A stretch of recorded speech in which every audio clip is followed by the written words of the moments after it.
ఇది భక్త రామదాసు ప్రాజెక్టు. వాస్తవానికి ఈ project it is not a new project. Bhakta Ramadas అనే లిఫ్టు మనం పాలేరు మీద పెట్టినాం. దేనికి?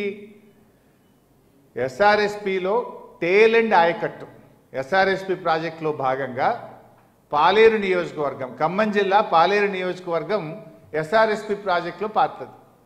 అయితే అక్కడ ఏం జరిగింది?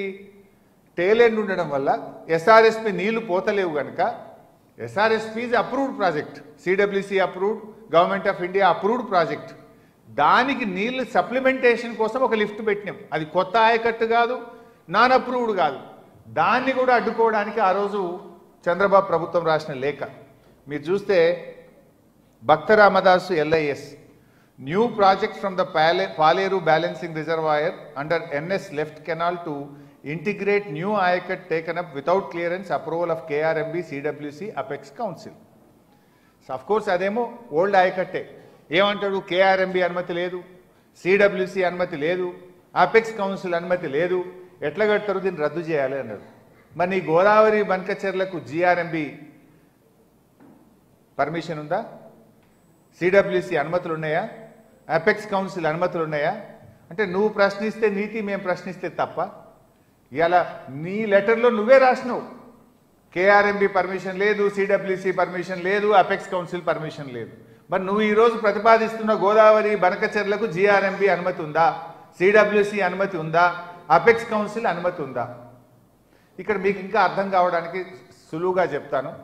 ఏపీ అంటే ముంగట ఉంది, of course I will explain you in the next visual. Next ఇది కాకుండా మరొక లేఖ వారు రాసింది. కృష్ణా బేసిన్లో కూడా పాలమూరు రంగారెడ్డి, దిండి, తుమ్మిళ్ళ, కల్వకుర్తి ఇవన్నీ ప్రాజెక్టుల మీద లేఖ రాసింది. మీరు ఇక్కడ చూస్తే ఇది కల్వకుర్తి లిఫ్ట్ ఇరిగేషన్ స్కీమ్కు కేసీఆర్ గారు 25 TMCలు సరిపోవని 25 TMCల నుంచి 40 TMCలు వాడుకోవడానికి ఆనాడు కేసీఆర్ గారు ప్రభుత్వం నిర్ణయం తీసుకొని ఇచ్చిన జీవో. దాని మీద కూడా చంద్రబాబు నాయుడు గారు ఆ రోజు ఢిల్లీకి కంప్లైంట్ చేసినారు.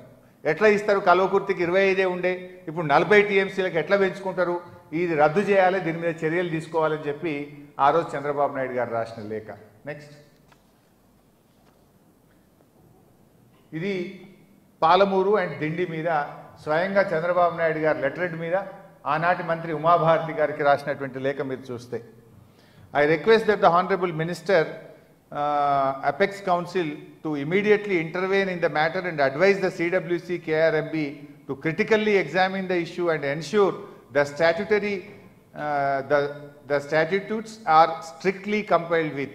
I also request that the GOTS may be directed to put on hold all works until the issue is resolved. అంటే స్టాట్యుటరీ అంటే ఏంటి? KRMB అనుమతి, CWC అనుమతి, అపెక్స్ కౌన్సిల్ అనుమతి. మరి అదే స్టాట్యుటరీ నీకు ఉండాలి కదా ఈరోజు గోదావరి బనకచెర్లకు. ఆ రోజు మీరే స్వయంగా మీ పెన్నుతోనే రాశారు ఆ రోజు చంద్రబాబు నాయుడు గారు. సేమ్ అదే మేము అడుగుతున్నాం ఈరోజు. మరి ఇదే విషయాన్ని మన ప్రభుత్వం, మన రేవంత్ రెడ్డి ఎందుకు అడుగుతలేడు? ఈ రాష్ట్ర ముఖ్యమంత్రి ఎందుకు పెదవులు మూసుకుంటున్నాడు? మరి ఆ రోజు ఆనాడు మన ప్రాజెక్టులను అంత ఓపెన్గా బహిరంగంగా అనుమతి వచ్చిన కాళేశ్వరంను ఆపమంటాడు, పాలమూరును ఆపమంటాడు, దత్తత తీసుకున్న పాలమూరు జిల్లాలో కడుతున్న పాలమూరు ప్రాజెక్టును ఆపమంటాడు. మరి ఈరోజు అక్రమంగా కట్టేటువంటి ఈ గోదావరి బనకచెర్ల విషయంలో తెలంగాణ ప్రభుత్వం ఎందుకు మౌనం వహిస్తున్నది? ఎందుకు గొంతు పెగలడం లేదు? ఈ రాష్ట్ర ప్రయోజనాలకు తీవ్రంగా భంగం కలిగే ప్రయత్నం జరుగుతుంటే కూడా మన ప్రభుత్వం ఏమో మాట్లాడినటువంటి పరిస్థితి. నెక్స్ట్ ఇది తుమ్మిళ్ళ లిఫ్ట్. ఇది కూడా వాస్తవానికి Tummilla lift it is not a new project.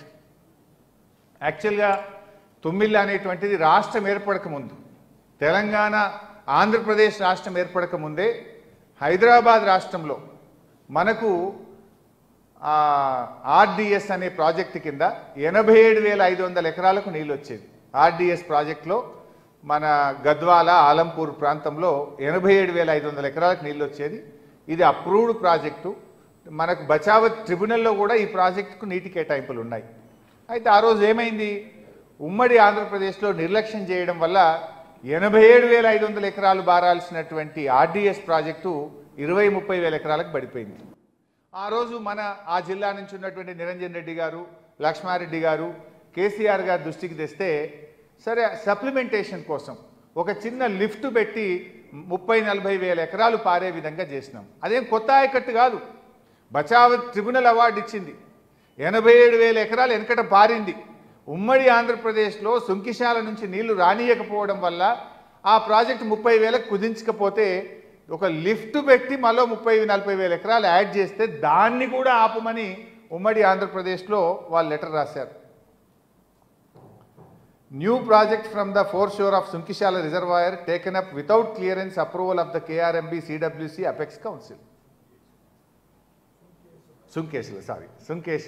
Sunkesula barrage నుంచి ఆ రోజు నీళ్ళు వచ్చేది ఉంటే దాన్ని ఆపేటువంటి ప్రయత్నం చేసినారు. సో అట్లా ఇది మన బచావత్ అవార్డులో కేటాయింపులున్న ప్రాజెక్ట్. దానికి లిఫ్ట్ పెడితే దాన్ని కూడా ఆపాలని ఆ రోజు ఆంధ్రప్రదేశ్ ప్రభుత్వం ఈ 3 పర్మిషన్లు ఉండాలన్నారు. మరి ఆ మూడిట్లలో ఏ పర్మిషన్ లేదు వాళ్ళకు, వాళ్ళు నిర్మిస్తున్న గోదావరి బనకచెర్లకు. Next, this the point. యాక్చువల్గా ఇక్కడే నేను మీకు చెప్తా అన్నది. ఇక్కడ ఏంటంటే మనకు రాష్ట్ర విభజన జరిగేటప్పుడు పార్లమెంట్లో తెలంగాణ ఆంధ్రప్రదేశ్ విభజన బిల్లు ప్రవేశపెట్టినప్పుడు అందులో ఈ కింది లైన్ చెప్పారు. No new projects based on water resources arrived at based on appropriate dependability criteria on Godavari or Krishna rivers can be taken up by the state of Telangana or the state of Andhra Pradesh without obtaining sanction from the Apex Council on river water resources. All such proposals shall be first appraised and technically cleared by the respective board before sanction by the said Apex Council.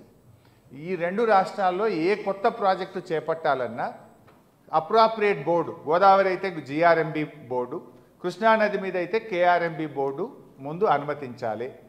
తర్వాత CWC క్లియరెన్సులు రావాలి. తర్వాత apex council అంటే కేంద్ర జలవనరుల శాఖ మంత్రిగా 2 రాష్ట్రాల ముఖ్యమంత్రులు సభ్యులుగా అపెక్స్ కౌన్సిల్ ఉంటుంది. అందులో క్లియర్ అయిన తర్వాతనే ఏ కొత్త ప్రాజెక్ట్ అయినా చేపట్టాలి. మరి ఈ మూడిట్లలో ఏది ఉంది? ఇప్పుడు ఇంతకాలం చంద్రబాబు నాయుడు గారు రాసిన లేఖలు చూశారు ఆ రోజు. అంటే మీ బోర్డు అనుమతి లేదు, సిడబ్ల్యూసి అనుమతి లేదు, అపెక్స్ కౌన్సిల్ అనుమతి లేదు, వీళ్ళు ఎట్లా కడతారు అని మన ప్రాజెక్టులకు అడ్డుపడ్డారు. అవన్నీ కూడా old projects, they are not new projects. మరి ఇప్పుడు Godavari Banakacherla is totally new project. They are bulldozing like anything. BJP సహకరిస్తుంది. ఆంధ్రప్రదేశ్ ఇప్పుడు ఈ నెలాఖరులో టెండర్లు పిలిచి ముందుకు పోయే ప్రయత్నం చేస్తూ ఉంది. నెక్స్ట్, ఇది మనకి ఎట్లా నష్టం? ఆంధ్రప్రదేశ్ ఇప్పుడు ఈ నెలాఖరులో టెండర్లు పిలిచి ముందుకు పోయే ప్రయత్నం చేస్తూ ఉంది. నెక్స్ట్, ఇది మనకి ఎట్లా నష్టం? 200 టీఎంసీలను హక్కుగా మార్చుకునే కుట్ర. ఇప్పుడు మీ అందరికీ తెలుసు, కృష్ణా మీద మొన్ననే బ్రిజేష్ కుమార్ ట్రిబ్యునల్ అవార్డు వచ్చింది. ఏ రాష్ట్రమైనా కూడా 1956 సెక్షన్ 3 కింద ఒక అవార్డు, అంటే మాకు ఈ నదీ జలాల్లో మాకు వాటా సరిగా రావడం లేదు అని కేంద్ర ప్రభుత్వాన్ని ఫిర్యాదు చేస్తే దాని మీద ఒక ట్రిబ్యునల్ వేస్తుంది కేంద్ర ప్రభుత్వం. వితిన్ 1 ఇయర్ వేయాలి. మీ అందరికీ కూడా తెలుసు, కేసీఆర్ గారు చాలా పోరాటం చేసి కృష్ణా నది మీద సెక్షన్ 3 మీద మనం అవార్డు తెచ్చుకున్నాం. దానికి చాలా రకాలుగా ప్రయత్నాలు, కేసీఆర్ గారు స్వయంగా వెళ్ళి అప్పటి ఉమాభారతి గారిని, గడ్కరీ గారిని, ఆ తర్వాత షెకావత్ గారిని కలవడం, వాళ్ళు వినకపోతే సుప్రీంకోర్టుకు పోవడం, వాళ్ళు మళ్ళీ వింటే కోర్టులో కేసు విత్డ్రా చేసి సెక్షన్ 3ని మనం కృష్ణానది మీద సాధించినాం.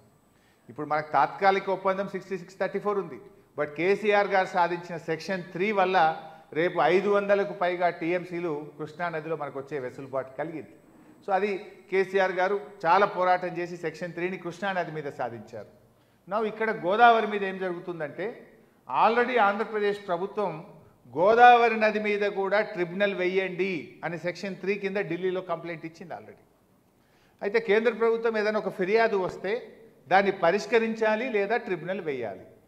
ఇప్పుడు చంద్రబాబు కుట్రేంది, అది ట్రిబ్యునల్ పడుతుందనే విషయం ఆయనకు తెలుసు. ఆల్రెడీ వాళ్ళు ఫిర్యాదు చేసిండ్రు. ఆ ట్రిబ్యునల్ పడకముందే ఫటాఫట్ ఈ ప్రాజెక్టు స్టార్ట్ చేసి దాని మీద డబ్బులు ఖర్చు పెట్టి రేపు ట్రిబ్యునల్ ముందుకు పోయి ఏం చెప్తారు? అరే ఆల్రెడీ మేము చాలా పైసలు ఖర్చు పెట్టేసినాం, మేము ఆల్రెడీ చాలా ఎకరాలు దీని కింద పారుతూ ఉంది అని రైపేరియన్ రైట్స్ అంటారు. రైపేరియన్ రైట్స్ కింద రేపు హక్కు క్రియేట్ చేసే కుట్ర జరుగుతూ ఉంది. ఇప్పుడు కృష్ణానదిలో అదే జరిగింది. ఆనాడు కృష్ణానదిలో బచావత్ అవార్డు వచ్చినప్పుడు కృష్ణా డెల్టా కింద ఆ రోజు నీటి పారకాన్ని చూపించి ఇప్పటికే మాకు ఇన్ని లక్షల ఎకరాలు పారుతా ఉంది, మాకు మరి రైపేరియన్ రైట్స్ ఉంటాయని ట్రిబ్యునల్ ముందు వాదించి ఆ రోజు నీటి కేటాయింపులు జరుపుకున్నారు. ఇప్పుడు ఇక్కడ కూడా ఏం జరుగుతుంది? చెప్పేదేమో వరద జలాలు, కానీ రేపు గోదావరి మీద కూడా ట్రిబ్యునల్ రాబోతా ఉంది.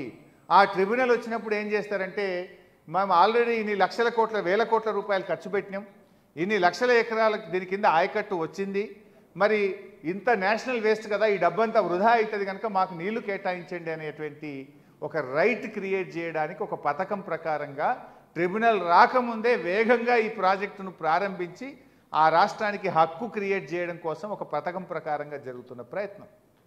మనకు ఉమ్మడి ఆంధ్రప్రదేశ్లో 969 టీఎంసీల నీళ్లను కేటాయిస్తూ జీవోలు ఇచ్చారు ఉమ్మడి ఆంధ్రప్రదేశ్లో. కానీ ఇప్పుడు కొత్తగా ఏర్పడ్డ ఏపీ ప్రభుత్వం ఏమంటుంది? పదే పదే వాళ్ళు ఆర్గ్యూ చేస్తున్నారు, ఆ జీవోలు మేము ఒప్పుకోం, ఆ 969 మేము ఒప్పుకోం అని వాళ్ళు దాన్ని కౌంటర్ చేస్తూ వస్తున్నారు. అంటే దాన్ని బట్టి ఏంటి, రేపు గోదావరి ట్రిబ్యునల్ ముందు ఇవన్నీ వాదనలు వినిపించి మన నీటి వాటా తగ్గించడానికి ఒక కుట్ర జరుగుతూ ఉంది. మనం 969 ఇలా వాడుకుంటలేం, మన ప్రాజెక్టులు ఇంకా పూర్తి కావాల్సిన అవసరం ఉంది. మనం ఆ రైట్ను ఎస్టాబ్లిష్ చేయకముందే, మనం పూర్తి స్థాయిలో నీటిని వినియోగించకముందే వాళ్ళు ఈ ప్రాజెక్టు కట్టి రేపు ట్రిబ్యునల్ ముందు హక్కు పొందడానికి ఒక పథకం ప్రకారంగా జరుగుతున్నటువంటి ఒక కుట్ర ఇది. ఇంకొక ఇంపార్టెంట్ పాయింట్ కూడా ఉంది. ఈ కింద నేను రెండు రాష్ట్రాల మధ్య జరిగిన ఒప్పందం 1975 కూడా ఇక్కడ పెట్టాను. గోదావరి నదిలో అన్ని దేశంలో ఎక్కడైనా కూడా నికర జలాలు, వరద జలాలని ఏ ప్రాజెక్టులోనైనా ఉంటుంది. కానీ అప్పటి ట్రిబ్యునల్ గోదావరి మీద ఆనాడు 1975లో ఇచ్చిన ట్రిబ్యునల్ నికర జలాలు, వరద జలాలు అని చెప్పకుండా all waters belongs to the state of అని కన్సర్న్ స్టేట్ మహారాష్ట్ర, ఆంధ్రప్రదేశ్ అట్లా అలాట్మెంట్ ఇచ్చిండ్రు. అక్కడ అసలు ఇప్పుడు వాళ్ళు చెప్తున్నారు కదా వరద జలాలు వాడతాము అని. వరద జలాలు అనేది ట్రిబ్యునల్ అవార్డులోనే లేదు. All water belongs to the state of Andhra Pradesh అన్నారు. మీరు చూస్తే ఇక్కడ అందులో క్లియర్గా ఉంది. సో ఇప్పుడు మీరు వరద జలాలు అంటున్నారు, అసలు తెలంగాణ ఆంధ్రప్రదేశ్ మధ్య వరద జలాలనే పదమే లేదు ట్రిబ్యునల్ అవార్డులో. ఇప్పుడు మనం రాష్ట్రం విడిపోయినాం, మరి ఆ వరద జలాల్లో కూడా తెలంగాణకు హక్కు ఉంటుంది కదా, నువ్వు మొత్తం వాడతా అంటే ఎట్లయితుంది? సో ఇక్కడ ఇంకొక పాయింట్ కూడా, ఇంపార్టెంట్ పాయింట్ కూడా ఉంది. నిజంగా చంద్రబాబు నాయుడుకు ఆంధ్రప్రదేశ్కు అంత ప్రేమ ఉంటే తెలంగాణ మీద, గోదావరి అవార్డు ఒక మాట చెప్పింది ఆనాడు. గోదావరి అవార్డులో ఏం చెప్పిందంటే, ఈ కింది దాంట్లో ఒకసారి నేను చదివి వినిపిస్తా మీకు.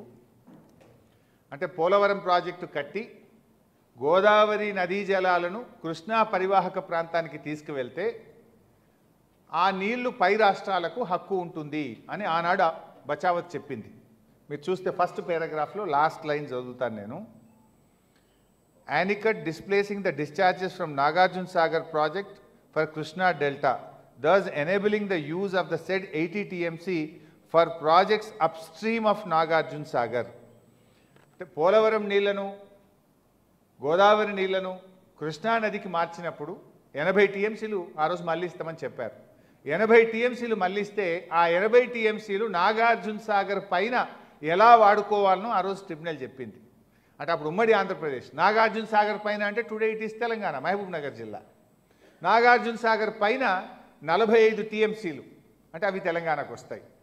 అదే రేషియో ఇచ్చారు అక్కడ 45, 21, 14, అంటే అక్కడ 35 అందరు చూసినారు. 35 TMC Karnataka and Maharashtra together 35 TMC, అందులో